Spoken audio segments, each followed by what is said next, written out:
ধন্যবাদ আল কালুন চ্যানেলকে আমাকে তার সেটআপে বসার জন্য, সুযোগ দেওয়ার জন্য।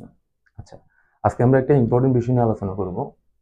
জিনিসটা হচ্ছে যে আমরা কোর্ট প্র্যাকটিসের সময় দেখা যায় যে কখন বাদী নাম কি হয়, বাদী কখন প্লেন্টিভ হয়, কখন আপনার ডিফেন্ডেন্ট হয়, তারপরে কখন রেসপন্ডেন্ট হয়, এই বিষয়গুলো আসলে অনেকেই আমরা জানি না। ঠিক আছে? তো ক্রিমিনাল মামলার ক্ষেত্রে বাদীর অনেকগুলো নাম আছে, যেগুলো হচ্ছে এক নম্বরে আপনার কমপ্লেনেন্ট, ইনফরমেন্ট, অ্যাকুইজার এবং লিটিগেন্ট। এটা হচ্ছে বাদী। আর ওখানে পক্ষান্তরে বিবাদীর নামটা কি হবে? অ্যাকুইজার। বিবাদী হচ্ছে অ্যাকুইজার। আর যদি বিবাদীর সাজা হয়, আসামি সাজা হলে তখন তার নাম হবে কি?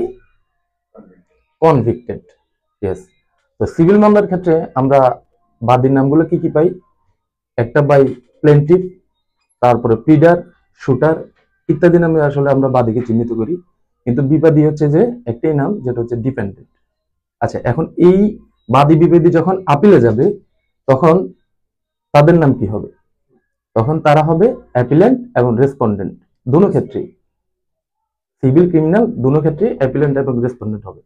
এন্ড যদি আপনি কোয়াশমেন্টে যান তখন এই বাদী হয়ে যাবে তখন পিটিশনার, আর বিবাদী হবে কি?